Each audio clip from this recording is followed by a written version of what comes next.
శ్రీమాణిక్య ప్రభు చరితామృతం 6వ రోజు పారాయణం. శిష్యబృందము. బప్పాచార్యులు.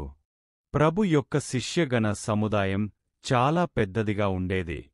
వాళ్లందరి గురించి వ్రాయడం అసాధ్యం. కొంతమంది ప్రముఖ శిష్యుల గురించి మాత్రం ఇక్కడ తెలియజేస్తున్నాము. ఇంతకు ముందు అధ్యాయాలలో సందర్భోచితంగా శిష్యులలో చాలా మంది గురించి తెలియజేయబడింది. వారితో పాటు ఇంకా ఇతర శిష్యుల గురించిన వివరణ ఈ అధ్యాయంలో ఇవ్వబడింది. అందరు శిష్యులలో అత్యంత శ్రద్ధగా పనిచేసినవారు బప్పాచార్యులనే చెప్పుకోవచ్చు. ఈయన కళ్యాణ్లో నివసించేవారు. వీరి వంశంలోని వారందరూ పేరు పొందిన విద్వాంసులు. వీరి తండ్రి కళ్యాణ్లో ఆబాచార్యులనే పేరుతో అత్యంత కీర్తి గడించిన విద్వాన్ బ్రాహ్మణులాయ్ ఆ కాలంలో ప్రజలకు పూజనీయులుగా ఉండేవారు. ఆబాచార్యులు ప్రభువుపై అత్యంత భక్తితో ఉండి పుత్రప్రేమను చూపించేవారు. ప్రభు వద్ద ఉన్న మహత్తర సామర్థ్యం ఆయనకు తెలుసు. తాము ఉపాసన చేసే శ్రీ వెంకటేశుడు ప్రభువులో ఉన్నారనే అనుభవం ఆయనకు కలిగింది. అందుకని ప్రభువుకు సమవయస్కులైన తన ఏకైక పుత్రుడు బప్పాచార్యుని ఎల్లప్పుడూ ప్రభు వద్ద ఉండడానికి ఆజ్ఞాపించారు. అందుకని బప్పాచార్యుడు ప్రభు సన్నిధిలో ఎప్పుడూ ఉండేవారు. బప్పాచార్యులు 2 శాస్త్రాల అధ్యయనం చేసి వాటిలో ప్రావీణ్యులై ఉండిరి. ఎప్పుడూ నిస్వార్థంగా ఉండడం వల్ల ఆయనపై అందరికీ గౌరవముండేది. దాదా మహారాజ్ మరియు తాత్యా మహారాజులవారు దేహం విడిచిన తరువాత సంస్థానము యొక్క పూర్తి కార్యభారము బప్పాచార్యులు వహించి దానిని ఆయన అత్యంత చాతుర్యంతో నడిపించి కీర్తి తెచ్చారు. ప్రభు సన్నిధిలో ఉండే అత్యంత విశ్వాసపాత్రులైన శిష్యులలో ఈయన అగ్రగణ్యుడు. ప్రభు సమాధి తరువాత అత్యంత సంకట పరిస్థితుల వల్ల సంస్థానములో కలిగే సమస్యలను బుద్ధి కుశలతతో తప్పించి పరిస్థితులను చక్కదిద్దారనడంలో ఎలాంటి సంశయము లేదు. ఈయనలాగే ఈయన కొడుకు అత్యంత విద్వాంసులు అయినారు. బప్పాచార్యులు మాణిక్య ప్రభాకర్ అనే పేరుగల సంస్కృత గ్రంథములో ప్రభులీలలను గ్రంథస్థము చేశారు. ఆయన తన కూతురును మార్తండ మాణిక్ ప్రభువులకు ఇవ్వడం వల్ల సహజంగానే ప్రభువంశము యొక్క ఆప్తవర్గములో వారిగా లెక్కించబడుతారు. నారాయణ్ దీక్షిత్. బప్పాచార్యుల వలె ఎల్లప్పుడూ ప్రభు సన్నిధిలో నివసించినవారు నారాయణ దీక్షితులు. హళికేడ్ బాలచంద్ర దీక్షితుల పుత్రుడు. బాలచంద్ర దీక్షితులకు సంబంధించిన విషయాలు ఇంతకు ముందు భాగంలో చెప్పడం జరిగింది. ప్రభు ప్రేమకు ఆకర్షితులై ప్రభు సన్నిధి తీయదనం తనకు లభించడం వల్ల తండ్రి ప్రభు సేవ చేయడానికి ఆజ్ఞాపించారు. నారప్ప దీక్షిత్ ప్రభు సన్నిధిలో ఉన్నప్పుడు అక్కడ బాలచంద్ర దీక్షితుల అంత్యకాలం సమీపించిన సమయంలో పుత్రుని స్మరణకు ముందు ప్రభు యొక్క స్మరణ కలిగింది. ప్రభు అంతర్జ్ఞానంతో ఇది తెలుసుకుని నారప్పకు వెంటనే హళికేడ్కు వెళ్లాల్సిందిగా ఆజ్ఞాపించారు. ప్రభు ఆజ్ఞానుసారంగా హళికెడికి వెళ్లి తండ్రిని కలిశాడు. కాని ప్రభు ఎక్కడా అని తండ్రి ప్రశ్నించారు. అప్పుడు నారప్ప సంశయంలో పడ్డాడు. ప్రభుని విడిచి ఎలా వచ్చావు అని దీక్షిత్తులు ప్రభువుని గురించి అడిగారు. ఆయన ప్రభువుని ప్రార్థించారు. అప్పుడు అగ్నికుండము నుండి అగ్నిజ్వాలతో పాటు ప్రభు బయటకు వచ్చి దీక్షితులను కలిశారని ఒక చరిత్రకారుడు వ్రాశారు. అంత్యకాలంలో ప్రభువుతో కలిసే భాగ్యం కలిగిందని దీక్షితులు సమాధానపడిన తరువాత ప్రణవోచ్చారణ చేసి దేహాన్ని విడిచారు. తరువాత నారాయణ దీక్షితులు చివరి వరకు ప్రభు వద్దనే ఉన్నారు. బాలచంద్ర దీక్షితుల సోదరుడైన యజ్ఞేశ్వర దీక్షితులతో ప్రభు యజ్ఞం చేయించి ఆ ఇంటి యొక్క కీర్తిని ఉన్నత శిఖరాలకు తీసుకువెళ్లారు. ఇది పాఠకులకు తెలుసు. నారాయణ్ దీక్షిత్ కర్మ మార్గంలో వెళ్లేవారు. సంస్థానము యొక్క ఇతర కార్యభారాన్ని ఆయన లక్ష్యపెట్టలేదు. అయినా కూడా ప్రభు సేవ చాలా ఉన్నతంగా చేశారు. ఇప్పటికీ వృద్ధులు ఆయన పేరు గుర్తు చేసుకుంటూ ఉంటారు. చిమన్యా బ్రహ్మచారి. శిష్యవర్గంలో చిమన్యా ప్రథమ శిష్యుడు. ఆయన అత్యంత యోగ్యత కలవారై ఉండిరి. అంబిలకుండము నుండి ప్రభు సహవాసము చేయడానికి నిశ్చయించుకొని చివరి వరకు ప్రభువును విడువలేదు. కొందరు చరిత్రకారులు చిమన్యా కళ్యాణ్లో నివసించేవారని చెపుతారు. వారు అత్యంత బీదవారు. ప్రభు చిమన్యాకు ఉన్న ద్రవ్య సంపాదన యొక్క ఆశ క్రమంగా తగ్గించి మంచి మార్గంలో నడిపించారు. దత్తుని జోళికోసం తిరిగే మొదటి గౌరవం ప్రభు ముందుగా ఇతనికే ఇచ్చారు. మాణిక్నగర్కు రావడానికి పూర్వమే జోళి ఇవ్వబడింది. దానిని ఆయన నిష్ఠతో చేసేవారు. ప్రభువుతో ఆయన అత్యంత ప్రేమతో, గారాబంతో వ్యవహరించేవారు. ఆయనకు చాలా దుర్గుణాలు ఉండేవి. కాని ప్రభువుతో మాత్రం నిజం చెప్పే సద్గుణం మాత్రముండేది. ఈ విషయం ప్రభు కూడా ఎప్పుడూ అనేవారు. బ్రహ్మచారి అయినా కూడా స్త్రీ విషయంలో మోహం అనివార్యంగా ఉండేది. అలాంటి సందర్భంలో కూడా ప్రభు వద్ద సత్యం చెప్పడానికి భయపడేవారు కాదు. ఒక చరిత్రకారులు ఇలా వ్రాశారు: చిమన్యా చనిపోయిన తరువాత పిశాచంగా సంగములోని చెట్టుపై ఉండి కొన్ని రోజుల తరువాత ప్రభు సంగమము వద్దకు వెళ్ళినప్పుడు ప్రభు దర్శనముతో ముక్తుడై దివ్యలోకాలకు వెళ్ళాడు. ప్రభు స్పర్శ అవగానే సంగమములోని మామిడి చెట్లు అనుకోకుండా కాలిపోయిన సంఘటన చాలా మంది చూశారు. మరియు శివదూతలు పెద్ద సన్మానంతో చిమన్యాను విమానంలో ప్రభు వద్దకు తీసుకువచ్చారని, అక్కడ ఉన్న భక్తునికి కనిపించిందని ఆయన ఈ సంఘటన అందరికీ తెలియజేశారని అంటారు. గోపాల్ బువా. గోపాల్ బువా బ్రహ్మచారి. ఈయన రేకుళిగి నివాసి. వీరి తండ్రికి బక్క ప్రభువుపై అపారమైన భక్తి ఉండేది. కరకనల్లి అరణ్యంలో ఒక్క ప్రభు నివసించేవారు. జనం ఆయనను శంకరుని అవతారంగా భావించేవారు. ప్రభు ఆ బక్క ప్రభువుల అవతారమని గోపాలు బువా తండ్రి భావించేవారు. ప్రభు పర్యటనలో రేకుళిగిలోని గోపాల బువా ఇంటికి వచ్చినప్పుడు గోపాల్ బువా తండ్రి ప్రభువును ఒక్క ప్రభువుగా భావించి పూజ చేశారు. బక్క ప్రభు వద్ద 2 విశ్వాసపాత్రమైన కుక్కలు ఉండేవి. అవే తన కడుపులో పుట్టాయని గోపాలు బువా తండ్రి విశ్వసించేవారు. అందుకని ప్రభు గోపాలుని తనకు ఇవ్వు అనగానే చాలా ఆనందంతో గోపాలుని ప్రభువుకి ఇచ్చారు. గోపాల్ బువా వర్ణం నల్లగా ఉండి శరీరం చాలా లావుగా ఉండేది.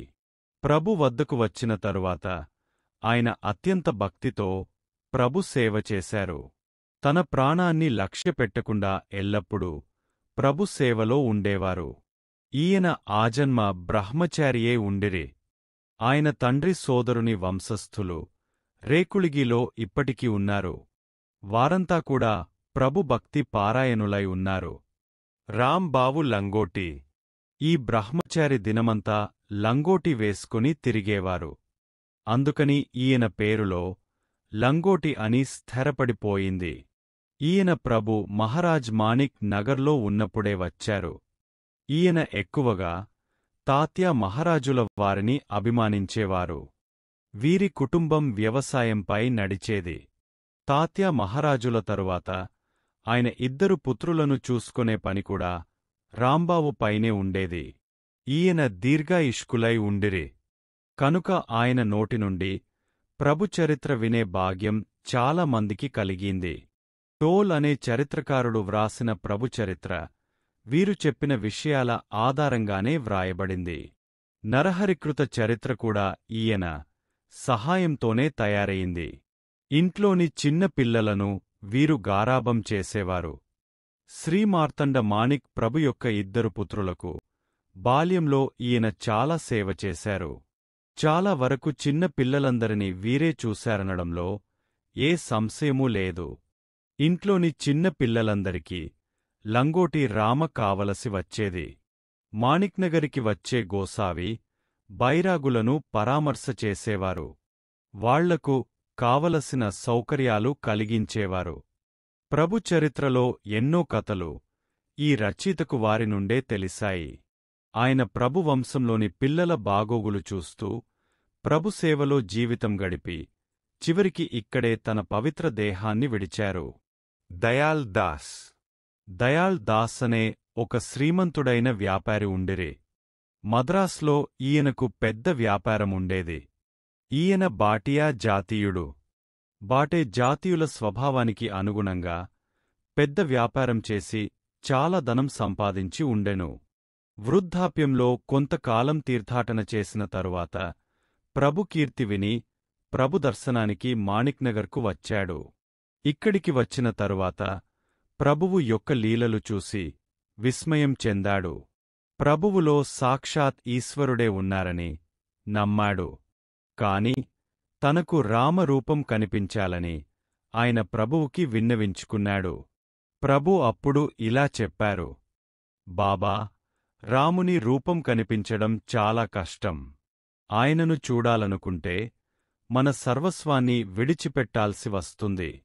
నీ వంటి ధనం వెంటపడే మనుష్యులు ఈ దేవధర్మం వెంట పడకపోతేనే మంచిది.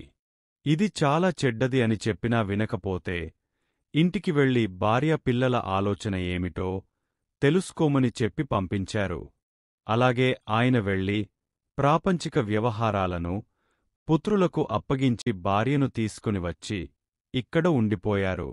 ఆయన దృఢ నిశ్చయం చూసి ప్రభు ఆయనకు రామరూపంలో కనిపించి ఆయన జన్మ పావనం చేశారు. అప్పుడు సంతృప్తి నిండిన మనస్సుతో ప్రభు పూజ చేసి ప్రభు కూర్చున్న గాది క్రింద 1,20,000 రూపాయలు ఉంచారని అంటారు. తరువాత ఆయన ప్రభు సంస్థానములో ఖజానాను సంరక్షించే ఖజీందార్ అయ్యారు. తన వద్ద ఉన్న సర్వసం ఖర్చు చేసి ప్రభుక్షేత్రంలో దేహం విడిచారు. ఆయన భార్య కూడా బతికినంతకాలం సంస్థానంలో ఉండి ప్రభు సేవ చేశారు. ఈ సాత్వికమైన మనస్కల ఈమెను మూల మరాఠీ గ్రంథ రచయిత కూడా చూశారు.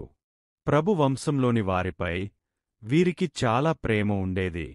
గరిరావ్ చౌదరి మాణిక్ నగర్లోని గృహాల నిర్మాణ పనిని గిరిరావ్ చూసేవారు. ప్రభువాడ ఆశ్రిత జనం కోసం తయారుచేసిన చిన్న చిన్న గృహాలు ఈయన ఆధ్వర్యంలోనే కట్టబడ్డాయి.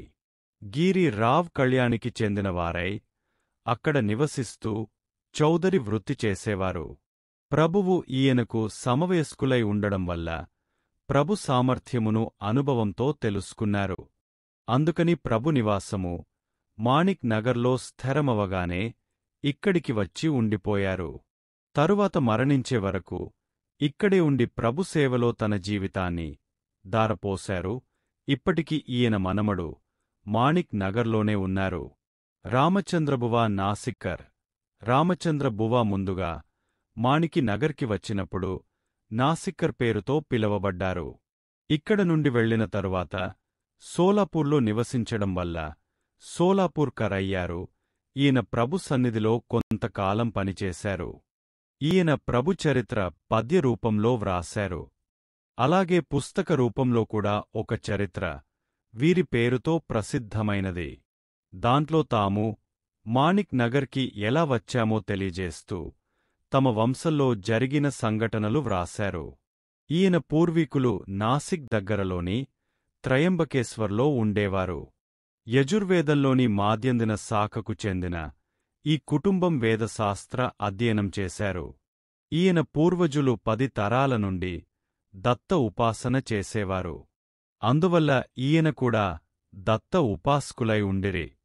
రామచంద్రబువా గురువు బాబా దీక్షిత్ హర్డీకర్ తమ సమాధి సమయంలో ఆజ్ఞాపించారని చార్ధామ్ యాత్ర చేయడానికి బయలుదేరారు. 3 ధామాల యాత్ర చేసిన తరువాత రామేశ్వరం వెళ్లడానికి సోలాపూర్కు వచ్చారు. అక్కడ ప్రభు గురించి విన్నారు. ముందు విషయాలు వారి మాటల్లోనే క్రింద ఇస్తున్నాము. సోలాపూర్లో సుబ్రబోవుల మఠంలో విడిది చేశాము. అక్కడ నా భార్యకు అనారోగ్యం కలిగింది. అందుకని అక్కడ బాబాగారు ఔషధాలు ఇచ్చారు. మఠంలో మోర్బట పురాణం నడిచేది. అది నేను వింటూ కూర్చునేవాణ్ణి. ఒకరోజు పురాణం అయిపోయిన తరువాత మఠాధిపతితో మాట్లాడుతుండగా ప్రభు కీర్తివారి ద్వారా తెలిసింది. రామేశ్వరానికి వెళ్లే దారిలోనే ప్రభు ఉన్నారు. అంటే మార్గంలో ఆయనను దర్శించుకుని తరువాత రామేశ్వరానికి వెళ్లాలని నిశ్చయించుకున్నాను. తరువాత భార్య ఆరోగ్యం కొంచెం బాగైన తరువాత సోలాపూర్ నుండి రామేశ్వరానికి వెళ్లాలని అనుకొని అద్దెకు ఒక బండి తీసుకుని దాంట్లో భార్య సీతాబాయిని కూర్చోబెట్టి ఒక బ్రాహ్మణ నౌకరును కూడా బండిలో కూర్చోబెట్టి గంగా జలం తలపై పెట్టుకుని నడుస్తూ బయలుదేరాము. నలదుర్గ దాటిన తరువాత ఉమ్మర్గ గ్రామం దగ్గర అరణ్యంలోనికి వచ్చాము. ఉమ్మర్గ ఇంకా 2 కోసుల దూరముండగా అనుకోకుండా మబ్బులు క్రమ్మి ప్రళయం వచ్చినట్లుగా పెద్ద దారలతో భూమి ఈరోజే జలమయమవుతుందన్నట్లుగా వర్షం కురవసాగింది. మేము బండి నడిపే వాడితో పాటు 5గురమున్నాము. అందరం తడిసిపోయాం. నేల అంతా బురదమయమైంది. మేము అడవిలో చిక్కుకుపోయాం. ముందు వెనుక 2 కోసుల వరకు గ్రామం లేదు. అప్పుడు చీకటి పడింది. కొంతసేపటికి వచ్చిన చల్లని గాలికి నా భార్యకి మళ్లీ ఆరోగ్యం వికటించింది. ప్రాణాలు పోతాయేమో అన్నంత భయం వేసింది. అందరం కూర్చుని మనస్సులోనే శ్రీ ప్రభువుని ప్రార్థిస్తూ ఆయనను పిలుస్తూ ఉండిపోయాము. ప్రభువుకి నేను ఇలా విన్నవించుకున్నాను. నీవు నడుస్తూ మాట్లాడే పరమేశ్వరుడివని తెలిసి దర్శనానికి వస్తుండగా మార్గంలో ఇదేమి కష్టం. నీవే కనికరించి ఈ సంకట స్థితి నుండి నా భార్యను రక్షించు. ఇలా అనేక రకాలుగా ప్రార్థిస్తూ మొక్కు కూడా మొక్కుకున్నాను. అప్పుడు ప్రభు మా మొక్కుకు కనికరించారు. కొద్దిసేపట్లో వర్షం నిలిచి చంద్రోదయమైంది. అంతేకాక బండిలో కూర్చున్న భార్య ఆరోగ్యం కూడా నయమైంది. తరువాత సూర్యోదయం కూడా అయింది. అప్పుడు మాకు చాలా ఆనందం కలిగింది. మేము మా బండితో 2 కోసులు నడిచి ఊరికి చేరుకున్నాము. అక్కడ ఆగి బట్టలు ఎండిన తరువాత ప్రభువుకు చేసిన మొదటి మొక్కు 5గురు బ్రాహ్మణులకు సువాసినికి భోజనం పెట్టి బయలుదేరి తొందరగానే మాణిక్నగర్కి చేరుకున్నాము. అక్కడ ఉండడానికి స్థలం దొరకలేదు. దత్తాత్రేయుల పక్కన ఖాళీ స్థలం దొరికితే అక్కడే దిగి సంగమంలో స్నానం చేసుకుని ప్రభు దర్శనానికి వెళ్లడానికి తయారయ్యాము. దర్శనము ఎప్పుడు అవుతుందా అనిపించింది. పూజ సామాగ్రి, పెద్ద పూల హారము తీసుకుని భార్యాభర్తలం ప్రభు యొక్క ద్వారం దగ్గరకు వెళ్లి నిలబడ్డాం. అక్కడ లోపలికి వెళ్లడానికి దారి కనిపించలేదు. ద్వారంలో వేలమంది మనుష్యులు ఉన్నారు. దర్శనం అవుతుందన్న ఆశ కనిపించలేదు. మేము చాలాసేపటి వరకు ద్వారంలో నిలబడ్డాము. ఇంతలో అంతర్సాక్షి అయిన ప్రభువుకు మేము వచ్చిన విషయం తెలిసింది. ఆ సమయంలో ప్రభువుకు మాపై కరుణ కలిగిందనే చెప్పాలి. లేకపోతే 3 రోజులు నిలబడ్డా ప్రభు వద్దకు వెళ్లగలిగేవాళ్లం కాదు. పదం సింగ్ అనే ద్వార పాలకునికి లోపలి నుండి నాసిక్కర్ భార్య భర్తలు 2ని లోపలికి పంపించండని చెప్పి పంపారు. ఇలా లోపలి నుండి ఆజ్ఞ రాగానే మమ్మల్ని లోపలికి విడవాల్సి వచ్చింది. మేము 2 లోపలికి వెళ్లి ప్రభు చరణాలపై తలపెట్టి నమస్కరించాం. మాకు కళ్ల వెంట ఆనందాశ్రువులు రాసాగాయి. ఆ సమయంలో గంధమెక్కడా, ధూపదీపాలెక్కడా, పుష్పహారం మాత్రమే తీసుకున్నాం. హారం వేసుకోవడానికి తానే ముందుకు వంగారు. మేమిద్దరం హారం మెడలో వేశాం. ఆ సమయంలో ప్రభు నన్ను అడిగారు, నీవు త్రయంబకేశ్వర్లోని పూర్ణానందుని మునిమనవడివి కదా, అచ్యుతానందుని మనవడివి, సదానందుని పుత్రుడివి కదా? అప్పుడు నాకు చాలా ఆశ్చర్యం వేసి అవును అన్నాను.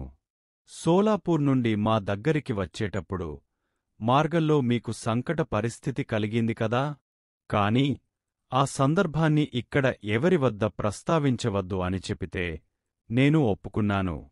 1 గంట ప్రభువు సన్నిధిలో కూర్చున్న తరువాత ఇక మీరు మీ వసతి గృహానికి వెళ్ళండి. బండారుఖానాలో జోళీ ప్రసాదాన్ని తీసుకుని విశ్రమించండి. మేము రాత్రి కబురు చేస్తాము. అప్పుడు మళ్లీ రండి అని ప్రభువు చెప్పగానే మేము వసతి గృహానికి తిరిగి వచ్చాము. వసతి గృహానికి రాగానే నా భార్య సామాను తీసి స్వయంపాకం తయారుచేసింది.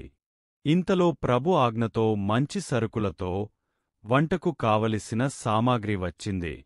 భోజనం చేసి ఆనందంగా విశ్రమించాము. రాత్రి 1 గంటకు ప్రభు ఆజ్ఞతో ద్వారపాలకుడు వచ్చి మమ్మల్ని ప్రభు కుటీరానికి తీసుకువెళ్ళాడు. ఆ సమయంలో ప్రభు దర్శనం నిరాటంకంగా జరిగింది. చాలా సేపటి వరకు మాట్లాడుతూ కూర్చున్నప్పుడు ఇక ముందు రామేశ్వరం వెళ్లకుండా ఇక్కడే కాలక్షేపం చేయాల్సిందిగా ప్రభు ఆజ్ఞాపించారు. తరువాత వసతి గృహానికి వచ్చి పడుకున్నాను. అప్పుడు మనస్సులో సంశయం మొదలయింది. ప్రభు ఇక ముందు రామేశ్వరం వెళ్ళవద్దు, ఇక్కడే ఉండాలని అంటున్నారు, మరి గంగా జలాన్ని ఏం చేయాలి అని ఆలోచిస్తూ ఉండగా నిద్రపట్టింది. అప్పుడు కలలో ఒక వెలుగుగోసాయి రూపంలో సాక్షాత్ రామనాథుని మూర్తి వచ్చి త్రిశూలంతో పొడుస్తూ మేలుకొలిపి ఇలా అన్నారు: ఇక ముందు ఇక్కడికి రామేశ్వరానికి 500 కోసుల దూరం వచ్చే అవసరం లేదు.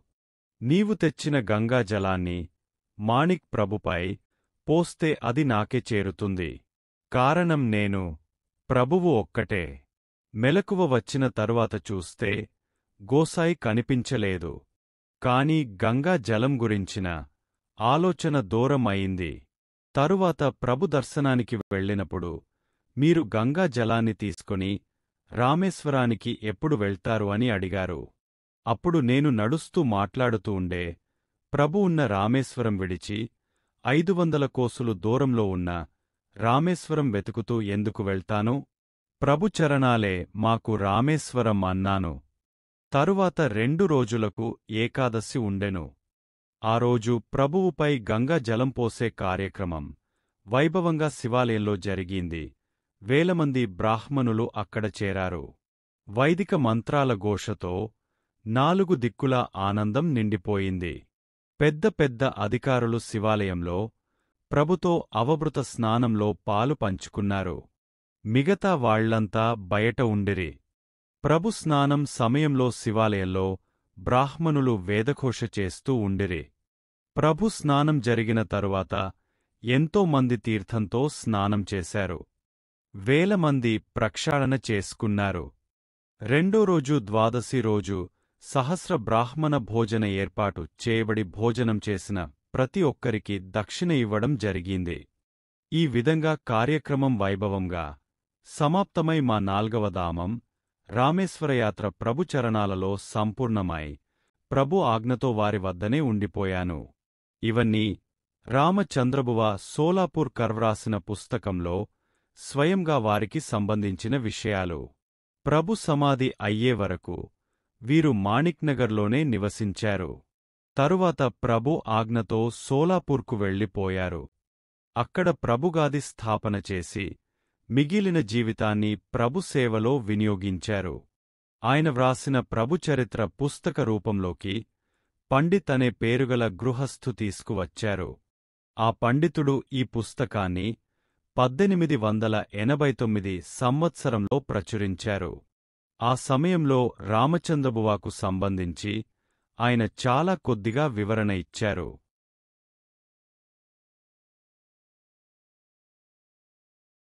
ఈయన మాణిక్ ప్రభువుకి ప్రియమైన శిష్యులై సత్పురుషులై ఉండిరి. ఈయన వయస్సు 85 సంవత్సరాలైనా ఇంద్రియాలు 25 సంవత్సరాల తరుణ వయస్సులో ఉన్నట్లుగా ఉండిరి. వీరు ఉత్తమ కవితలు రాసేవారు. ఇప్పటివరకు పద్య రూపంలో 3 నుంచి 4 గ్రంథాలు, పద్యాలు, అభంగాలు, పాటలు, శ్లోకాలు, అష్టకాలు వేల సంఖ్యలో వ్రాశారు. లక్ష్మీ నృసింహ శాస్త్రి. ప్రభుభక్తిలో మమేకమైన ఈ శాస్త్రి ఆంధ్ర ప్రాంతంలో నివసించేవారు. ప్రభు యొక్క కీర్తి మహారాష్ట్ర, కర్ణాటకలోనే కాక ఆంధ్రలో కూడా వ్యాపించింది. లక్ష్మీ నృసింహ శాస్త్రి ప్రభు కీర్తి విని మాణిక్ నగర్కి వెళ్లి ప్రభు దర్శనము అయిన తరువాత ఈయన వ్యవహారంలో మార్పు కలిగి ప్రియమైన భక్తులు అయ్యారు. అప్పటినుండి ఆయన జీవనం ప్రభు చింతనలో నిమగ్నమై ఐహిక వ్యవహారంతో పారమార్థికతను సంపాదించారు. ఆంధ్రలో వీరు ప్రభు సంప్రదాయాన్ని ప్రచారం చేశారు. ఆయన శిష్యవర్గం పెరిగింది. అనుచరులలో సుబ్బయ్య అనే పేరుగల ఆయన తన మిగిలిన జీవితాన్ని మాణిక్ నగర్లో గడిపారు. ఆయన తపశ్చర్య ప్రచండమైనది. ఈయన దృఢనిశ్చయం గల మూర్తివంతమైన వ్యక్తి. సుబ్బయ్య మహారాజ్ అందరితో చాలా ప్రేమతో వ్యవహరించేవారు. వీరి జ్ఞానం మాకు చాలాసార్లు అనుభవమైంది. ఇప్పుడు ఆంధ్ర నుండి వేలమంది శిష్యులు రావడానికి కారణం వీరే. లక్ష్మీ నృసింహశాస్త్రిలాగే సుబ్బయ్య మహారాజ్ తమ ప్రాంతంలో ఎంతో కీర్తి సంపాదించారు. సుబ్బయ్య కోరిక ప్రకారం వీరు మాణిక్నగర్లో తమ ప్రాణాలు విడవడం వల్ల వారి దేహాన్ని మాణిక్నగర్లో ప్రభు మందిరానికి ఉత్తర దిశలో మామిడి తోటలో సమాధి చేయబడి నిత్యపూజ కూడా చేయబడుతుంది. సమాధిపై గోడలతో గదులను నిర్మించడం వల్ల భక్తుల కోసం ధర్మశాలగా ఉపయోగపడింది. ఇక్కడ నీరు సమృద్ధిగా ఉండి చుట్టుప్రక్కల పచ్చని చెట్ల వల్ల ఆ ప్రదేశానికి రమణీయత చేకూరింది. రామన్నపంత్ దుబుల్గుండి. రామన్నపంత్ తన 12 సంవత్సరాల వయస్సులో ప్రభు దర్శనానికి వెళ్ళినప్పుడు ప్రభు దృష్టి వీరి వైపుకు మళ్ళింది. అప్పుడు ప్రభు నా దగ్గర ఉంటావా అని అడిగారు. రుణానుబంధముంటే అలాగే కానివ్వండి అని సమాధానమిచ్చాడు. తరువాత మళ్ళీ మైలార్ ప్రభు దర్శనం అయ్యింది. ఆ సమయంలో ప్రభువైపు మనస్సు లాగసాగింది. ఈయన ఎప్పుడూ ప్రభు పాదుకలను సంరక్షించేవారు. రామన్నపంత్ తండ్రి సోదరి సుందరాబాయి కూడా ప్రభు సేవలోనే గడపసాగింది. రామన్నపంత్ దుబులుండికి కులకర్జీలు. వీరి యుక్త వయస్సు చాలా వరకు ప్రభు సన్నిధిలో గడిచింది. అందువల్ల సర్కారు పనులపై వీరికి శ్రద్ధ ఉండేది కాదు. ఒకసారి తాలూకుదారుకు వీరిపై కోపం వచ్చి విచారించడానికి బాల్కికి తీసుకువెళ్లారు. ఆ సమయంలో తాలూకుదారు సర్వాధికారులై ఉండిరి. వీరిపై ఎలాంటి అర్జీ నడిచేది కాదు. రామన్నపంత్కి తన భవిష్యత్తు తెలిసి వచ్చింది. కాని నిరాశపడకుండా ప్రభువును ప్రార్థించారు. రాత్రి ఆయనకు స్వప్నంలో తాము ఒక భయంకరమైన అరణ్యంలో ఉండగా వేలమంది వచ్చి శుభ్రపరచసాగారు. ఆ స్థలంలో ప్రభు దర్బార్ రామచంద్రుని దర్బార్వలె ఐశ్వర్యంతో నిండిపోయి ఉండడం చూసి రామన్నపంత్ ఆశ్చర్యపోయారు. ఇంతలో తాలూకుదారుని ముసుగువేసి ప్రభు ముందు తెచ్చి నిలబెట్టారు. ఆయనతో పాటు దుబులుండికి చెందిన వ్యక్తులు కూడా ఉన్నారు. ఇంతలో మెలకువ వచ్చింది. మరుసటి రోజు తాలూకుదారు ముందు నడుస్తుండగా హైదరాబాద్ నుండి స్వారీ చేస్తూ ఒకరు వచ్చారు. తాలూకుదారును హైదరాబాద్కు పిలిచారు. అలా పిలుపు రాగానే తాలూకుదారుకు హైదరాబాద్ వెళ్లాల్సి వచ్చింది. ఈ విధంగా రామన్నపంత్కి వచ్చిన కష్టము అనాయాసంగా తొలగిపోయింది. తరువాత తాలూకుదారును నవాబు తీసివేసి ఆయన స్థలంలో విఠ్ఠల్రావ్ను నియమించారు. రామన్నపంత్ మాణిక్నగర్లో చాలా రోజులు ఉన్నారు. ఒకసారి ఒక దురాచరణ విషయంలో సంకట నివారణార్థం ప్రభుని స్మరిస్తే అది దూరమైంది. కాని మళ్ళీ ఇలాంటి పనులు ఎప్పుడు చేయవద్దని గట్టిగా మందలించారు. ఆయన కూడా ప్రభు విషయంలో నిస్వార్థ సేవ చేస్తూ జీవితం గడిపారు. ఈయన గృహస్థులై ఉండిరి. వీరి వంశం ఇప్పటికీ దుబుల్గుండిలో నివసిస్తూ ప్రభు నవరాత్రులు చేస్తూ సంప్రదాయాన్ని నడిపిస్తున్నారు. శరణ సాధువు. శరణ అనే పేరుగల ఒక వైశ్య సాధువు ప్రభు భక్తులై ఉండిరి.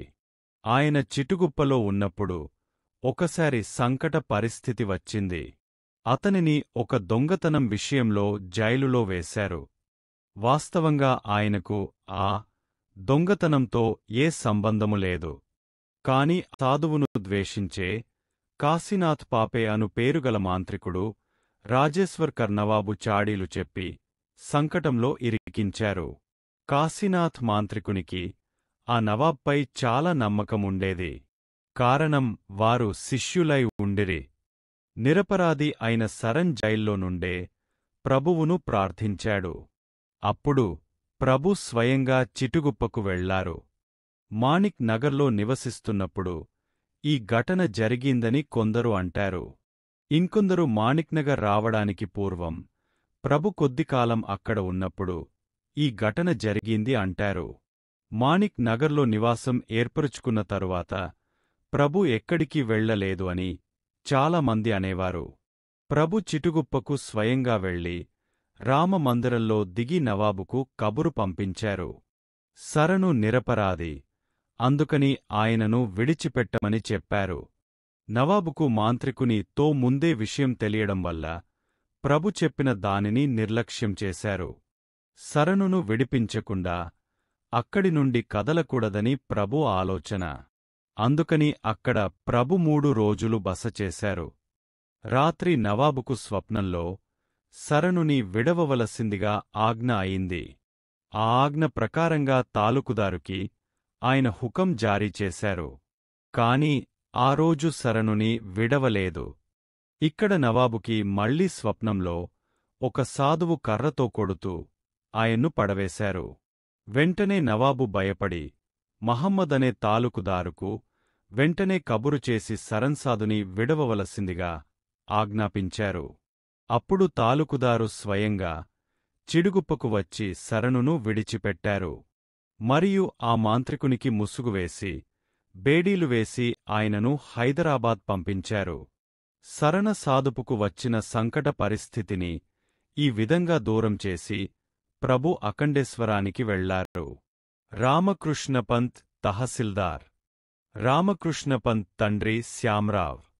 ఈయన మంగళగి మొదలైన గ్రామాల సేక్ దార్గా ఉండిరి. వీరు ప్రభువుపై చాలా భక్తితో ఉండేవారు. ప్రభు ఒకసారి మంగళగి తోటలో కూర్చుని ఉన్నప్పుడు శ్యామరావ్ కొడుకు రామకృష్ణవంత్ తండ్రితో పాటు ప్రభు దర్శనం చేసుకున్నారు. అప్పుడు చిన్న వారిగా ఉండిరి. ప్రభుతో పాటు ఎప్పుడూ వేల సట్కాలు ఉండేవి. ఆ సమయంలో అవి ముందు బస చేసే హళిఖేడ్కు రవాణా అయ్యాయి. అప్పుడు రామకృష్ణపంత్ ప్రభువుని ఒక సటక ఇవ్వవలసిందిగా అడిగారు. తమ ఇంట్లో సర్వారిష్టాలు నివారించుటకు భక్తులు ప్రభు వద్ద సటక అడిగి తీసుకొని ఎప్పుడూ తమ పూజలో పెట్టుకునేవారు. పిల్లవాడు సటక అడిగాడని శ్యామరావ్ రామకృష్ణపంతును కోపగించసాగారు. కాని ప్రభు కరుణించి పిల్లవానిని పక్కకు తీసుకుని వెళ్లి జామచెట్టు కొమ్మ తీసుకుని సటకా చేయించి ఇచ్చారు. ఆ సటక ఇప్పటికీ రామకృష్ణపంత్ వాళ్ల వంశీకులు పూజలో పెట్టి ఉంచడం వల్ల వారి వంశాభివృద్ధి జరిగింది. ఈ సటకాకు నిత్య పూజ జరగడం వల్ల రామకృష్ణపంత్కు ఉన్న విద్యార్హతతో ఒక చిన్న ఉద్యోగం దొరికింది. ఈయన తరువాత తహసిల్దార్ కూడా అయ్యారు. హసనాబాద్, నారాయణఖేడ్కు నానామియా అనే ముసల్మాన్ తాలూకుదారుగా ఉండిరి. ఆయన వద్ద ముందుగా 15 రూపాయలకు ఉద్యోగం లభించింది. ఉద్యోగానికి వెళ్లే ముందు రామకృష్ణపంత్ ప్రభు దర్శనానికి వచ్చారు. ప్రభు ప్రసాదం ఇచ్చేటప్పుడు ఖచ్చితంగా ఇలా చెప్పారు: ఎవరికీ అపకారం చేయకుండా, ఎప్పుడూ మన శక్తి వంచన లేకుండా ఉపకారం చేస్తుండు. బాలా, నీకు ముందు పెద్ద ఉద్యోగం దొరుకుతుంది. ఎవరికీ చెడు మాత్రం చేయకు. ఈ ప్రభు వాక్యాలు జీవితాంతం వారి స్మృతిలో ఉండేవి. వృద్ధుడై పనిచేయడానికి చేతకానంత వరకు చాలా చోట్ల తహసీల్దార్గా పనిచేశారు. వీరి పనికి నవాబు సంతోషించి ఆయన పుత్రునికి కూడా తహసీల్దారు పని ఇచ్చారు. ఈయన వంశీయులు ఇప్పుడు చిటుగుప్పలో ఉంటున్నారు. విఠ్ఠల్రావ్ తేర్పల్లి. చాలా సామాన్య స్థితి నుండి తాలూకుదారీ చివరి వరకు ప్రభుసేవ భక్తితో చేసిన వారిలో ఇంకొక విఠ్ఠల్రావు ఈయన. ఈయన మారు పేరు తేర్పల్లి. ఈయన తండ్రి దొండోపంత్. ఈయన అహ్మద్ నగరికి చెందినవారు కాని నౌకరీ కోసం నవాబ్పేట్ జాగీరుదార్ వద్దకు వచ్చి ఉన్నారు. తేర్పల్లికి చెందిన కన్యతో దొండోపంత్కి వివాహం జరగడం వల్ల ఆయన ఇక్కడికి వచ్చారు. అప్పటినుండి ఆయనకు తేర్పల్లి మారుపేరు అయింది. దొండోపంత్కు 2 కుమారులు, ఒకరు విఠ్ఠల్రావు, ఇంకొకరు గోవిందరావ్. ఇద్దరూ ఉద్యోగం కోసం హైదరాబాద్ వెళ్లారు. మహమ్మద్ మియా ఇలాకాలో మహమ్మద్ సాహెబ్ తాలూకుదారు కచేరిలో విఠ్ఠల్రావ్కు ఉద్యోగం దొరికింది. తరువాత సర్కార్లో ఉద్యోగం దొరికింది. కాని విఠ్ఠల్రావ్ ప్రభువుపై భక్తి ఉండడం వల్ల విషయం ప్రభువుకు చెప్పారు. ఉన్న సగం రొట్టెను విడిచిపెట్టకు, దాంట్లోనే దత్తాత్రేయుడు యశస్సు కల్పిస్తారు అని ప్రభు చెప్పారు. ప్రభు ఆజ్ఞ ప్రకారంగా సర్కార్లో వచ్చిన నౌకరి విడవకుండా పూర్వం చేసిన ప్రదేశంలోనే ఉండిపోయారు. ఆయనకు ముందుగా 30 రూపాయల జీతం లభించేది. తరువాత ఆయన సమర్థత తెలిసి రుకుముద్దీన్ కాగ్ తన మద్దతుదారునిగా చేసుకున్నారు. ఆ సమయంలో ఆయనకు జీతం 100 రూపాయలతో పాటు మేనా కూడా ఇచ్చారు. ఈయన తాలూకుదారుగా 25 సంవత్సరాలు పనిచేశారు. ఈయన ప్రభు భక్తులలో అగ్రగణ్యులైరి. వీరు మరణించే వరకు ఐశ్వర్యవంతులై ఉండి చివరికి ప్రభువులో లీనమయ్యారు. మాణిక్నగర్కు ప్రతి సంవత్సరం వచ్చి 1000 రూపాయలు దానధర్మాలు చేసేవారు. తన హయాంలో దత్తజయంతి, పౌర్ణిమ యొక్క పూర్తి ఖర్చు స్వయంగా వారే చేసేవారు. ఇహలోకంలో ఐశ్వర్యం పొంది ప్రభుకృపతో ఉత్తమలోకగతులై తన జన్మను సార్థకం చేసుకున్నారు. రావిబువ గోపాల్రావ్ అనే యువకుడైన బ్రహ్మచారి ప్రభు సన్నిధికి వచ్చారు. ఇంతకు ముందు ఎక్కడ నివసించేవారో ఎవరికీ తెలియదు. కొల్హాపూర్ ప్రాంతంలోని ఒక గ్రామానికి చెందినవారని అనుకుంటాం. ప్రభు దర్శనానికి గోపాల్ రావ్ వచ్చారు.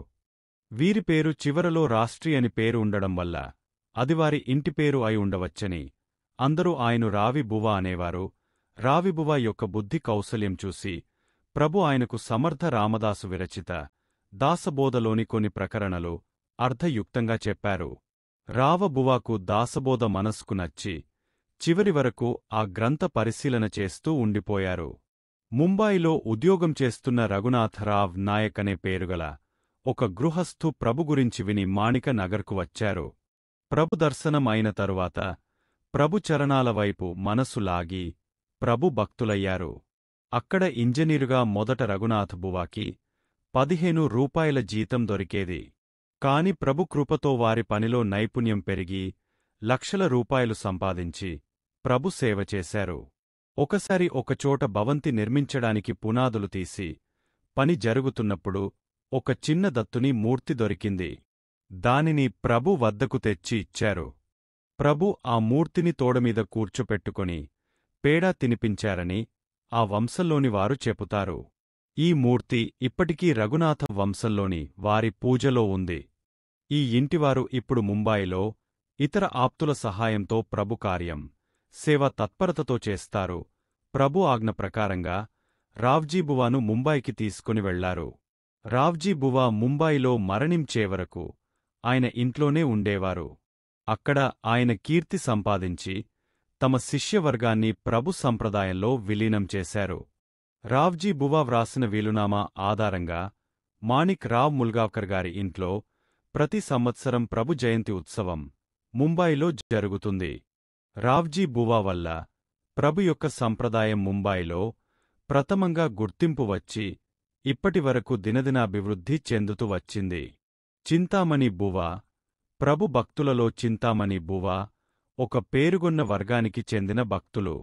ఈయన ఏ ప్రదేశానికి చెందినవారు అనే విషయం తెలియలేదు. వైరాగ్య స్థితిలో ఉండి సామర్థ్య సంపాదన చేసిన తరువాత ఈయన మాణిక్ నగర్ విడిచిపెట్టారు. రాయచూర్ నుండి సోలాపూర్ రైలు మార్గంలో స్టేషనున్న అన్ని ప్రదేశాలలో వీరికి చాలామంది భక్తులు ఉండేవారు. ఈయన ప్రభు నామ స్మరణ చేస్తూ ఎక్కడెక్కడో తిరిగేవారు. ఈయన ప్రవృత్తి చూసి చాలామంది వీరి అనుగ్రహం పొందారు. వీరు ఎక్కడివారో, వీరికి సంబంధించిన విషయాలు ఏవీ ఎవరికీ తెలియలేదు.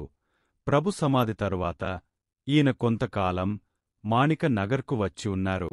అప్పుడు అద్దం, ముంత మరియు పొగ త్రాగే చిన్నగొట్టం ఎప్పుడూ ఈయన వద్ద ఉండేవి. కాని కోపం వస్తే ఆ 3 వస్తువులను క్షణంలో ధ్వంసం చేసేవారు. ఇక్కడ ఉన్నప్పుడు ఈ వస్తువులకు కావలసిన డబ్బు సంస్థానం నుండి దొరికేది. ఈయన నుండి ఎవరికీ హాని జరిగేది కాదు. అందరితో అత్యంత ప్రేమతో వ్యవహరించేవారు. వీరి స్వభావం తెలిసిన తరువాత వీరి విషయంలో సహజంగానే పూజ్య భావం కలిగేది. ఆయన తన శిష్యగణాన్ని పెంచుకొని ప్రభు సంప్రదాయాన్ని వ్యాపింపచేశారు. సంత్ రామ్ దాదా గవండి చింతామణిబువాలాగే బయట తిరుగుతూ శిష్యగణాన్ని వృద్ధి చేయడంలో సంత్ రామ్ దాదా అత్యంత మహత్తరమైన పనిచేశారు. వీరి గురించి తెలిసిందేమిటంటే ప్రభు సమాధి తరువాత సమాధి దేవాలయం కట్టే పని మొదలైనప్పుడు ఆ పని చేయడానికి సంత్రాం నియమించబడ్డారు. దేవాలయం పనిచేసే నాగోబా నాయకనే ఆయనను సంత్రాం తీసుకుని వచ్చారు. సంత్రాంకు జీతం ప్రతి నెల 16 నుండి 17 రూపాయలు ఉండెను. సంత్రాం మరియు నాగోబానాయక్ దగ్గరి బంధువులై ఉండిరి. సంత్రం పుత్రుడు కూడా ఆ సమయంలో ఇదే పనిలో ఉండెను. దేవాలయ పని నిమిత్తం సంత్రాం మాణిక్నగర్ వచ్చారని అందరికీ తెలిసెను.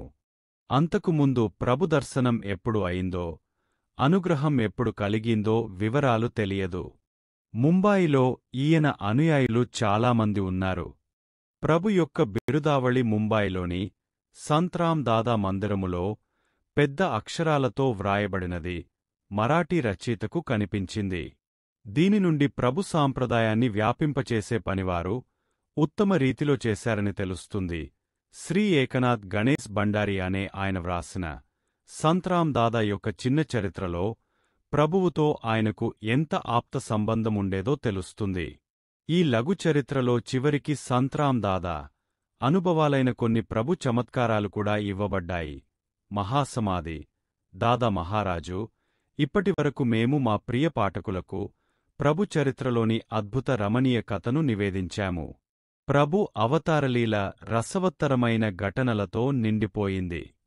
అవి అన్నీ ప్రస్తుత చరిత్రలో ఇవ్వడం అసాధ్యం.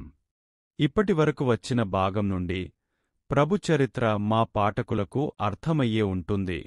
ప్రభు చరిత్ర విశాలమై సముద్రం వలె ఉండడం వల్ల అది ఎంత పెద్దదో దాని లోతు తెలుసుకోవడం అసాధ్యం. అందుకని ప్రభు సేవగా అని మా శక్తి వంచన లేకుండా చాలా వరకు కథాభాగాలు మేము మా ప్రియ పాఠకులకు అందించాము. ఈ కథాభాగం నుండి ప్రభు యొక్క అద్భుత యోగ సామర్థ్యము, లోకోత్తరమైన గుణాలు తెలిసాయి. అందుకని ఎక్కువ విస్తరించకుండా ప్రభు చరిత్రలో ఈ చివరి అప్రియమైన అంశం ఇవ్వడం జరిగింది. ప్రభు దర్బార్ సామాన్య దర్బార్ కంటే పూర్తి భిన్నంగా ఉండేది. ఈ దర్బార్లో 5 ప్రముఖులు ఉండిరా. ఈ 5 బయటికి భిన్నంగా కనిపించినా అంతర్యామి వారిని ఒక దివ్యశక్తితో బంధించడం వల్ల ఏకరూపమై ఉండిరి. ప్రభు, దేవి బయమ్మ, దాదా మహారాజ్, తాత్య మహారాజ్ మరియు వెంకమ్మ వీరే ఆ పంచమూర్తులు. వీరందరూ ఒకే ఆలోచనలో ఉండి తాము పరచిన బజారును ఇక్కడికిక్కడే విడిచి వెళ్లడానికి నిశ్చయించుకున్నారు. ఈ పంచమూర్తులు ఒక్కొక్కరే అదృశ్యమవుతూ నిజధామానికి ఎలా వెళ్లారో ఈ కథాభాగంలో తెలియజేయబడింది. ఈ భాగం అప్రియమైనది, అంతఃకరణకు దుఃఖం కలిగించేది అనే విషయంలో సంశయం లేదు. అయినా బుద్ధిని జాగృతపరిచి ధైర్యంతో కథను రాయడం తప్ప గత్యంతరం లేదు.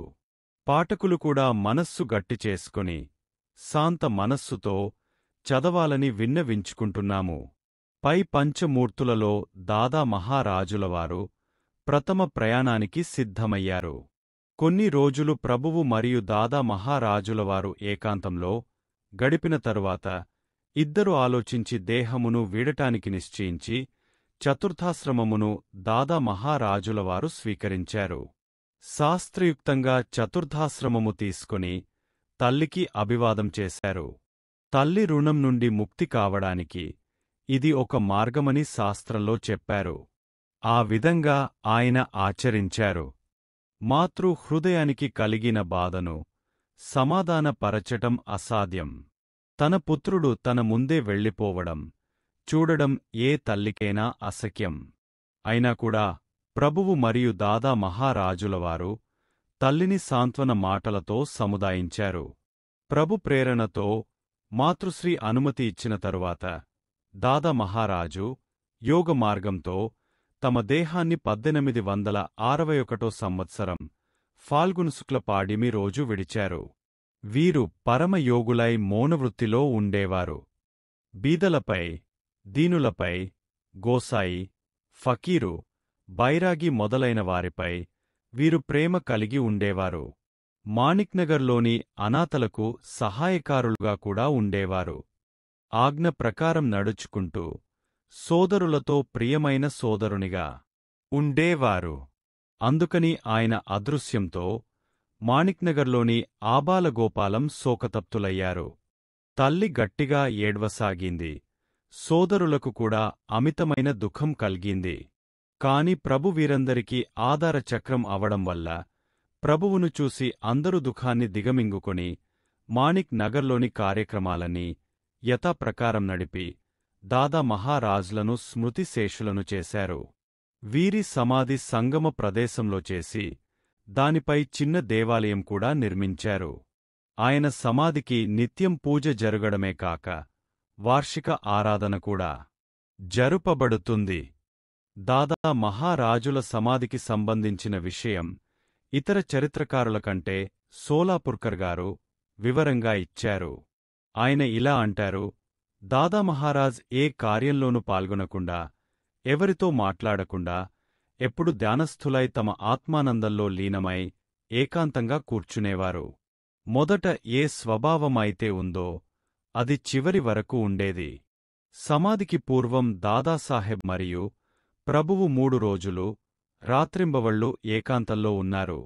లోపల ఇద్దరే ఉండేవారు. గడియ పెట్టబడి ఉండేది. మలమూత్రాలు, స్నానం, నీరు, భోజనం ఏమీ లేకుండేది. లోపల వారి సంభాషణ ఏమిటో, ఏం జరిగేదో వాళ్లకే తెలుసు. 4వ రోజు బయటకు వచ్చిన తరువాత ప్రభు దాదామహారాజ్ యొక్క సమాధి ఏర్పాట్లు చేయసాగారు. సంగమములో స్థలం తయారు చేశారు. ఏ రోజైతే సమాధి అవుతారో ఆ రోజు పూజ, అర్చన, నైవేద్యం, ప్రసాదం మొదలైన విధులు తొందరగా ముగించవలసిందిగా ఆజ్ఞాపించారు. దాదాసాహెబ్ యొక్క సమాధి అయ్యే సమయం దగ్గరపడినప్పుడు ప్రభు అమ్మకు మరియు తాత్యాసాహెబ్కు తెలియజేశారు. అప్పుడు మాతృశ్రీకి చాలా బాధ అనిపించింది. అది చూసి దాదాసాహెబ్ మాతృశ్రీని తన వద్ద కొంత సమయం ఏకాంతంలో కూర్చోపెట్టుకొని సమాధానపరిచారు. ప్రభువు కూడా మాతృశ్రీ మరియు తాత్యాసాహెబ్ను సమాధానపరిచి భ్రాంతి నుండి దూరం చేశారు. తరువాత బ్రాహ్మణులు వేదఘోష చేస్తుండగా సంతుల, సాధువుల, భైరాగుల గళం గట్టిగా భువనమంతా వినిపిస్తుండగా అందరి సమక్షంలో మాతృశ్రీ మరియు ప్రభు సన్నిధానంలో దాదాసాహెబ్ యొక్క ప్రాణజ్యోతి బ్రహ్మరంధ్రం నుండి వెడలి పంచభూతాలలో లీనమైంది. తరువాత అన్ని విధి ప్రకారం జరిగి ధర్మశాస్త్రరీతిలో ప్రభు మహారాజు 1000 రూపాయలు దానధర్మాలు చేశారు.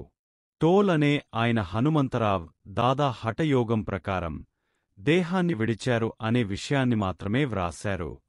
బయమ్మ దేవి బయమ్మ గొప్ప గుణం వర్ణించడం అశక్యం. ఎవరైతే అసామాన్య దివ్యపురుషునికి జన్మ ఇచ్చారో ఆమె గొప్పతనం ఎలా వర్ణించగలం? బయమ్మ లౌకిక వ్యవహారంలో అమాయకురాలై చాలా మృదు స్వభావం కలిగి ఉండేవారు. తాత్యా మహారాజ్పై బయమ్మకు చాలా ప్రేమ ఉండేది. ఆయన 2 పుత్రులపై మరియు పెద్ద కుమార్తెపై బయమ్మకు అనిర్వచనీయమైన ప్రేమ ఉండి, కోడలైన విఠాబాయి అమ్మను కూడా కూతురిలా చూసుకుని కుటుంబ సభ్యుల ప్రేమను సంపాదించారు. తాత్యా మహారాజ్ అందరివలే ద్రవ్య సంపాదన చేయాలని బయమ్మకు అనిపించేది. ప్రభువుకు నిత్యం 1000 రూపాయలు వచ్చేవి. అలాగే బంగారు నగలు కూడా వచ్చేవి. ఒక మంచి నాణ్యమైన చంద్రహారం ఎవరో ప్రభు మెడలో వేశారు. అది తన ఆధీనంలో ఉండాలని బయమ్మకు అనిపించి తన వద్ద ఉంచుకుంది. తాత్యా పిల్లలకు ఉపయోగపడతాయని నగలు సమకూర్చాలని ఆ తల్లికి కోరికగా ఉండేది. కాని ప్రభు ఎలాంటివి కూడబెట్టనిచ్చేవారు కాదు. ఏదైనా కారణంతో కూడబెట్టిన ద్రవ్యాన్ని, నగలను ప్రభు తీసుకునేవారు. అలా ఎప్పుడూ జరిగేది. పై చంద్రహారం చాలా రోజులు బయమ్మ వద్దనే ఉన్నది. అందుకని ఆమెకు తృప్తిగా ఉండేది. ఒకరోజు ఆమె కడుపునొప్పితో బాధపడసాగింది. ఎన్ని మందులు తీసుకున్నా తగ్గలేదు. చివరికి ప్రభువుకు విషయం తెలిసింది. అమ్మ దగ్గరికి వచ్చి కడుపు నొప్పి విషయం అడుగుతూ మెల్లగా ఇలా అన్నారు: అమ్మా, ఆ చంద్రహారం దత్తునికి ఇచ్చివేయు, లేకపోతే ఈ కడుపు నొప్పి తగ్గేటట్లు కనిపించటంలేదు. అప్పుడు బయమ్మ: తీసుకో బాబా, తాత్యా పిల్లల కోసం తీసిపెట్టాను. నేను తీసుకొని ఏం చేస్తాను అంటూ చంద్రహారాన్ని ప్రభువుకు ఇవ్వగానే కడుపు నొప్పి తగ్గింది.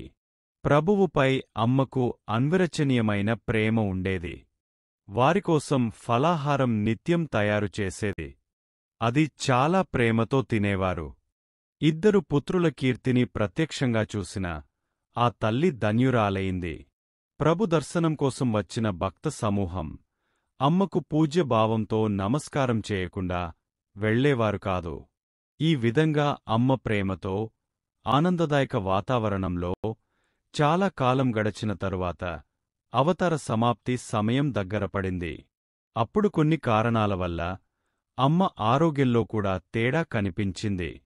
ప్రభు రాత్రింబవళ్ళు అమ్మ దగ్గర కూర్చుని సమాధానపరిచారు. అమ్మ మాయామోహాన్ని పక్కకు నెట్టి ముందు జరిగే ఘటనను ఎదుర్కోవడానికి సిద్ధమయ్యారు. ప్రభు సమక్షంలో శాంతంగా దేహాన్ని విడిచి ఇహలోకయాత్ర పూర్తిచేశారు. ఈ తల్లి వంటి భాగ్యం కోట్లమంది స్త్రీలలో ఒక్కరికే లభిస్తుంది. అమ్మ యొక్క చిత సమాధి సంగమంలో ఉంది. ఆ సమయంలో ధర్మశాస్త్ర ప్రకారం ప్రభు గుండు చేయించుకున్నారు. కాని ఈ విషయం ఎంతో మంది ముస్లింలకు నచ్చలేదు. ప్రభు సర్వశ్రేష్ఠులైన బ్రాహ్మణులు గడ్డం తీయించారని వాళ్లకు కోపం వచ్చింది. కాని ప్రభు సామర్థ్యం వల్ల ఏ గొడవ జరగలేదని కొందరు చరిత్రకారులు వ్రాశారు. వెంకమ్మ సమాధి తరువాత 1 సంవత్సరం లోపలే అమ్మ నిర్యాణము కూడా జరిగింది. ఉత్తర క్రియలు తాత్యా మహారాజులచే చేయించి ప్రభు ₹1000 దాన ధర్మాలు చేశారు. తాత్యా మహారాజు మాణిక్నగర్లోని 5 దేవతామూర్తులలో 3 మూర్తులు ఇహలోకం విడిచి వెళ్లిన తర్వాత తాత్యా మహారాజులవారు తమ అవతారం ముగించే ఆలోచన చేయసాగారు. ఒకసారి వారి ఆరోగ్యం వికటించి అస్వస్థులై చాలా భయపడ్డారు. కొంతమంది శిష్యులు ప్రభువుకు విన్నవించుకున్నారు. కాని అప్పుడు ప్రభువు, భయపడే అవసరం లేదు, తాత్యా ఇప్పుడే ఏమీ వెళ్లరు. ఈ సటకా తీసుకొని వెళ్ళి తాత్యా దిండు దగ్గర పెట్టండి. ఆయనకు బాగవుతుంది అన్నారు. శిష్యులు అలా చేసిన తరువాత తాత్యా మహారాజు ఆరోగ్యవంతులయ్యారు. ప్రభువు తాత్యా మహారాజుల పెద్ద కొడుకు. ఉపనయనము చాలా వైభవంగా చేయించారు. ప్రభు వంశంలో మాణిక్ నగర్లో జరిగే మొదటి వేడుక అవడం వల్ల చాలా ఉత్సాహంతో జరుపబడింది. ఆ సమయంలో 5 నుండి 10 మంది బీద పిల్లల ఉపనయనము కూడా చేయబడింది. ఈ సందర్భంగా అన్నదానం, దక్షిణ యథాప్రకారం జరిగి ₹30,000 ఖర్చు చేయబడ్డాయి. ఈ సమారంభము జరిగిన కొంతకాలము తరువాత తాత్యా మహారాజ్ యొక్క అవతార సమాప్తి సమయం దగ్గరికి వచ్చింది. దీని తరువాతి విషయాలు సోలాపుర్కర్ గారు క్రింది విధముగా వివరించారు. ఉపనయన మహోత్సవము జరిగిన తరువాత 1 నెల వరకు ప్రభువు మరియు తాత్యాసాహెబ్ ఏకాంతంలో కూర్చుని ఆత్మవిచారణ చేశారు. 1 నెల వరకు శౌచ్యం, మూత్రం, భోజనము లేకుండా జనానికి ప్రభు దర్శనము కాలేదు. బయటికి వచ్చిన తరువాత నిత్య కర్మ మొదలయింది. ముందు తాత్యా సాహెబ్ స్వయంగా గురుచరిత్ర పారాయణం చేసి దాన ధర్మాలు, భజన, పూజ కార్యక్రమములు చేసి ఒకరోజు అందరితో ఆనందంగా మాట్లాడుతూ అందరి అనుమతి తీసుకుని ప్రభుచరణాలపై తలవంచి నమస్కరించి తరువాత యోగ సమాధి తీసుకున్నారు. అప్పుడు భక్తకార్య మహామంత్రం అన్ని వైపులా వినిపిస్తుండగా తాళాలు, మృదంగ, శంఖనాదాలతో, భజనలతో వేలమంది జాతరలా నడుస్తుండగా పెద్ద ఉత్సవంలాగా తాత్యా సాహెబ్ యొక్క సమాధి పూర్తయింది. స్వయంగా ప్రభువు తన కనిష్ట బంధువు చివరి విధికోసం సమాధి వద్దకు వచ్చి చివరి వరకు ఉన్నారు. జ్యేష్ఠ పుత్రులైన మనోహర ప్రభుగారితో విధి అంతా ధర్మశాస్త్రానుసారంగా చేయించి ₹1000 దాన ధర్మాలు చేసి తాత్యాసాహెబ్ యొక్క పేరు ప్రభు తనతో పాటు అజరామరం చేశారు. తాత్యాసాహెబ్ కోసం రోదించని మనుష్యి అక్కడ లేడు. ప్రభువాడ, హోమనాబాద్తో పాటు సర్వ నిజాం సర్కార్లోనివారు తాత్యాసాహెబ్ కోసం రోదిస్తూ ఉదాసీనులయ్యారు. పై వివరణలో సమాధి అంటే ప్రాణోత్రమణ సమయంలో యోగ సాధనతో నిర్యాణము అయ్యారని తెలుస్తుంది. తాత్యాసాహెబ్ గృహస్థాశ్రమంలో ఉండిరి. అందుకని వారికి సర్వ సంస్కారాలతో అంత్యవిధి జరిగింది. వీరి అస్థికల సమాధి సంగమములో మాతృశ్రీ సన్నిధిలో ఉన్నది.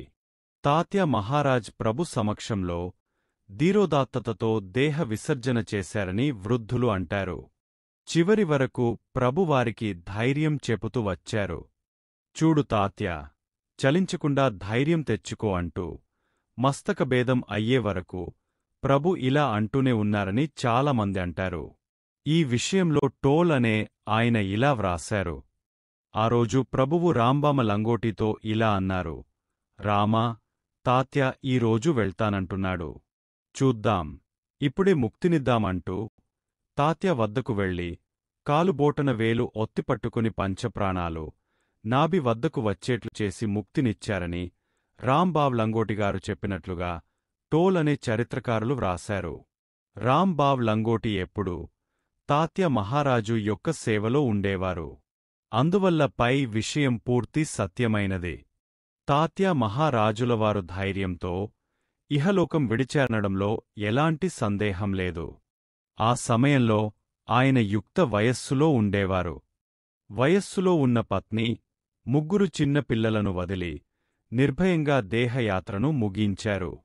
వీరి నిర్యాణ సంవత్సరం 1862వ సంవత్సరం. వెంకమ్మ ఈ పరమయోగిని గురించి ఇంతకు ముందు చాలాసార్లు వచ్చింది.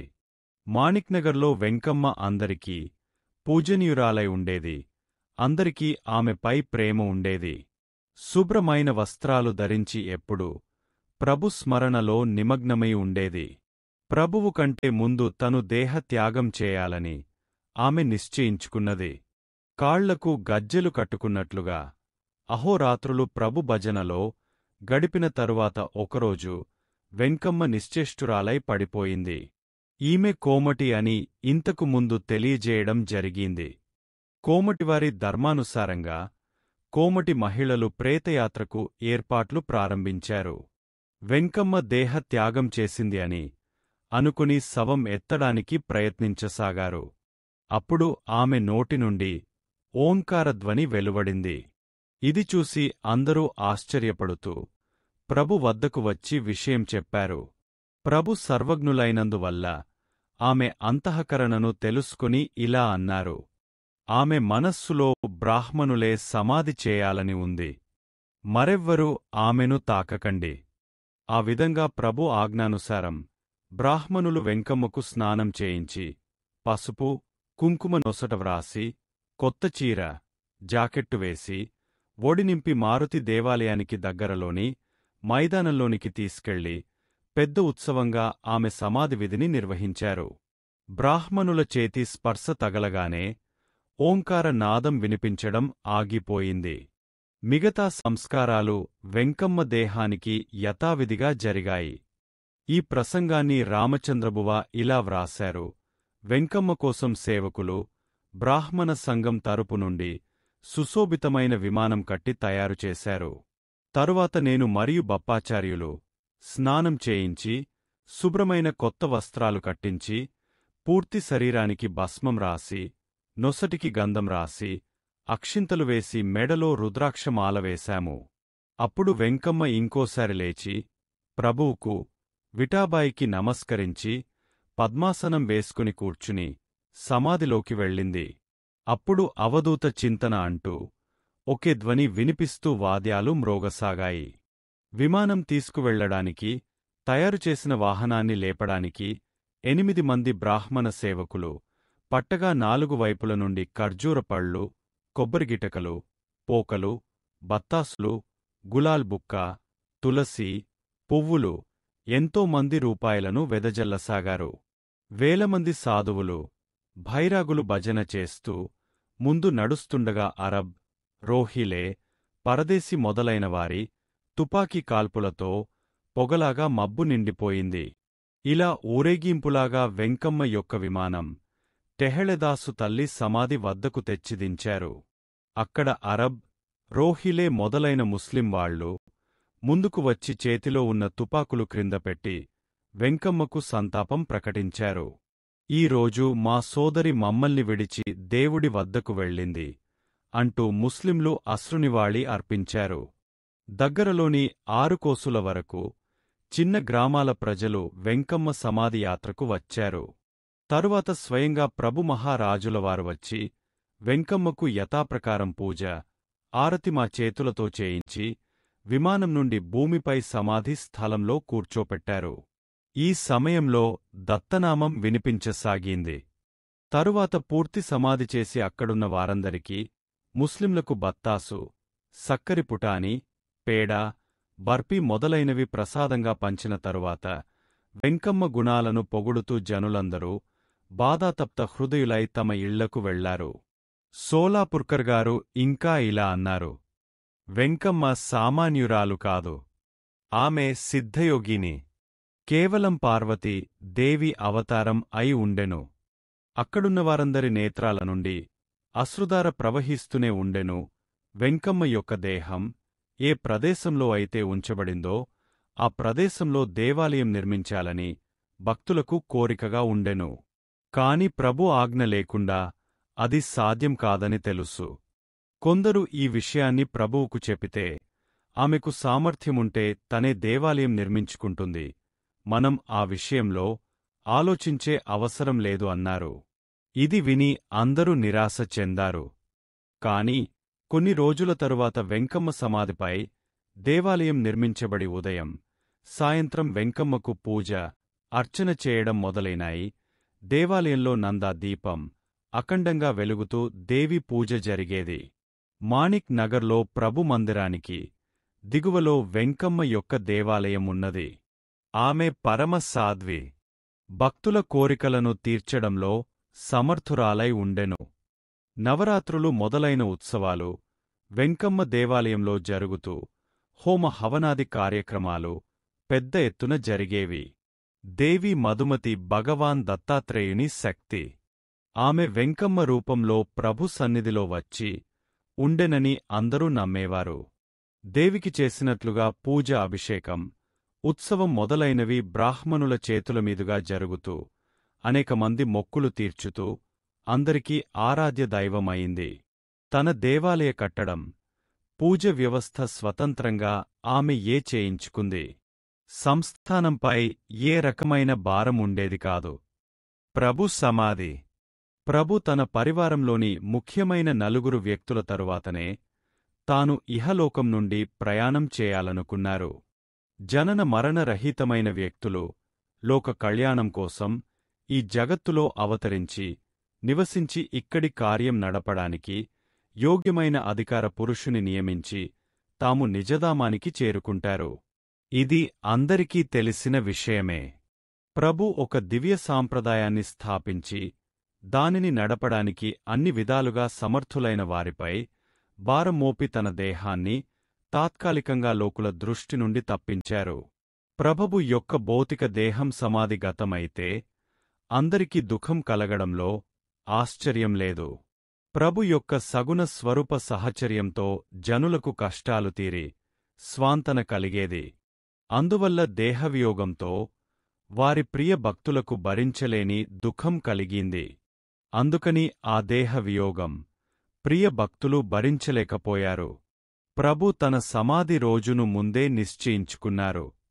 మార్గశిర శుక్ల ఏకాదశి శకం 1787వ సంవత్సరంలో మంగళవారం 29 నవంబర్ 1865 సంవత్సరం. కాని ఈ విషయం ముందే తెలిస్తే అనర్థం జరుగుతుందని తన ప్రియమైన 4 శిష్యులను మాత్రమే పిలిచి తరువాత ఏం చేయాలో ఆజ్ఞాపించారు. సమాధికి 6 నెలల ముందుగానే నిశ్చయించుకున్న ప్రకారం ఏర్పాట్లు ప్రారంభించారు. శిష్యులందరికీ ప్రభువుపై అపరిమితమైన ప్రేమ ఉండేది. ఇలాంటి దివ్యమైన దేహం కనిపించకుండా పోతుందని వారికి దుఃఖం కలిగేది. కాని ఈ విషయం ఎవరి దగ్గరా చెప్పడానికి వీలులేదు. శిష్యులలో బప్పాచార్యులు ప్రముఖులు. వారు చాలా ధైర్యంతో సంస్థానాన్ని నడిపారు. తాత్యా మహారాజుల తరువాత సంస్థాన భారాన్ని తాము తీసుకుని అత్యంత చాతుర్యంతో నిర్వహించారు. ప్రభువు అవతార సమాప్తి సమయం దగ్గరికి వస్తున్నప్పుడు వారికి భరించలేని దుఃఖం కలిగింది. కాని దుఃఖాన్ని దిగమింగుకొని కార్యకలాపాలను నిర్వర్తించేవారు. అంతరంగంలో మండుతున్న జ్వాలను ఎవరి దగ్గర చెప్పుకోవడానికి లేదు. కనుక దూరంగా అడవిలోకి వెళ్లి విలపించి మనసును తేలిక పరుచుకునేవారు. ఈ ప్రకారం 6 నెలలు గడిచిన తరువాత సక సంవత్సరం 1787 మార్గశిర మాసం మొదలయింది. ఎవరికైతే ప్రభు సమాధి యొక్క రహస్యం తెలుసో వారికి అన్ని వైపులా ఉదాసీనత కనిపించసాగింది. అన్ని ప్రదేశాలలో దుస్సకునాలు కనిపించసాగాయి. ప్రభు యొక్క ఆరోగ్యంలో కొంచెం తేడా కనిపించసాగింది. ప్రభు చివరి రోజులలో ఏమీ తినేవారు కాదు. పండ్లు మాత్రం తినేవారు. పండ్లలో కూడా అంజీర్ ఇష్టంగా తినేవారు. వీపుపై ఒక పుండు కనిపించింది. అప్పుడు వారు అది రాచపుండు అని తన శిష్యులతో అన్నారు. ప్రభు ఎక్కడైతే ఉండేవారో అదే స్థలంలో గొయ్యి తవ్వి సమాధికి కావలసిన కట్టడాన్ని 4 నమ్మకస్థులైన శిష్యులు తామే స్వయంగా నిర్మించారు. దత్త జయంతి నిమిత్తం కుటీరం బయట వేలమంది జనముండిరి. ఎవరికీ సమాధి అయ్యే విషయం తెలియక కార్యకలాపాలని యథావిధిగా జరగసాగాయి. ఆ సంవత్సరం ముస్లింల గ్యారవి పండుగ అదే నెలలో వచ్చింది. ఈ గ్యారవి మన నెలలో సుమారు 12వ రోజు వస్తుంది. ప్రభు గ్యారవి యొక్క ఖైరాత్ ముందు చేసేవారు. బహుశా అది దశమి రోజు రాత్రి. ప్రభు యొక్క ఆరోగ్యం క్షీణిస్తూ ఉంది.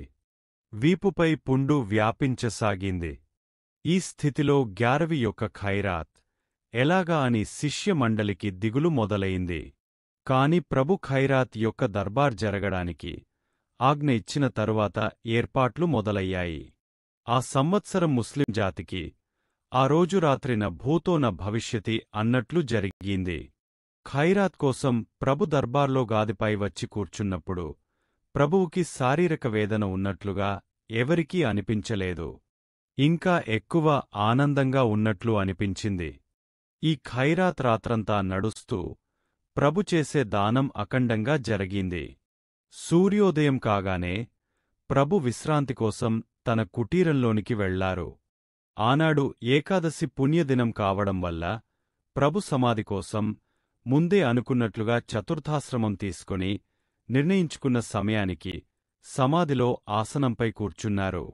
శిష్యులందరి నుండి పూజను స్వీకరించి తాత్య మహారాజుల 2 పుత్రులను దగ్గరికి పిలుచుకుని కొద్దిసేపు తొడపై కూర్చోపెట్టుకున్నారు. తరువాత వారి నుండి పూజ మరియు ఆరతి స్వీకరించారు. పెద్ద కుమారుడు మనోహరునికి తన ఒంటిపై ఉన్న శాలువాను కప్పి హారాన్ని మెడలో వేసి మంత్రోపదేశం చేసి మహాప్రసాదం ఇచ్చారు. కనిష్టపుత్రుడు ఖండేరావ్ అనగా మార్తండ ప్రభు మెడలో మాలవేసి ప్రసాదమిచ్చి ఇద్దరినీ ఇంటికి తీసుకుని వెళ్లాల్సిందిగా శిష్యులకు ఆజ్ఞాపించారు.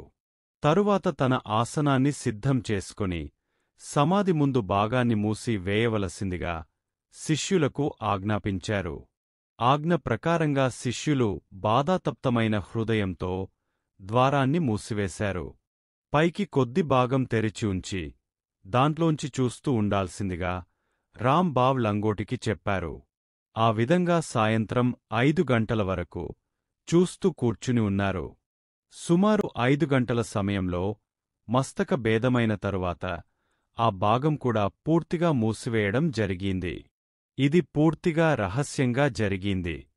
ప్రభు ఆజ్ఞ ప్రకారం శిష్యులు తమ దుఃఖాన్ని ఆపుకొని పౌర్ణమి వరకు సమాధి విషయం బయటకు తెలియనీయలేదు. దత్తజయంతి నిమిత్తం 1000 మందికి బండారుకనాలో అన్నదానం జరిగింది. పౌర్ణమి నాటి దత్తజయంతి ఉత్సవము అయిన తర్వాత భోజన సమారంభము కూడా ముగిసిన తరువాత సమాధి విషయం తెలిసింది.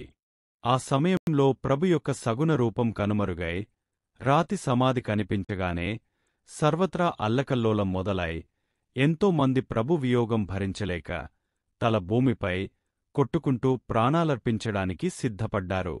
ముస్లింలు కూడా ఎంతో మంది బాధతో సమాధి పెకిలించి ప్రభువు ఆఖరి దర్శనం చేసుకోవాలని పంతం పట్టారు. హిందూ, ముస్లిం, సిక్, లింగాయత్ మొదలైన అనేక ధర్మాల వారికి ప్రభువుపై అమితమైన భక్తి ఉండడం వల్ల ప్రభు వియోగం బాధ కలిగింది. ఆ సమయంలో కలిగిన దుఃఖాన్ని వర్ణించ శక్యం కాదు.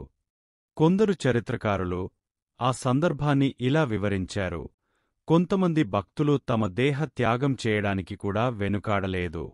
ముస్లిం భక్తులను కూడా సముదాయించడం కష్టమైంది. అయినా బప్పాచార్యులు మొదలైన శిష్యులు అందరినీ సమాధానపరచి జరిగే అనర్థాన్ని ఆపగలిగారు. సమాధి తరువాత పరిస్థితి సోలాపుర్కర్ గారి మాటలలో చదివితే పాఠకులకు అక్కడి పరిస్థితి గురించి తెలుస్తుంది.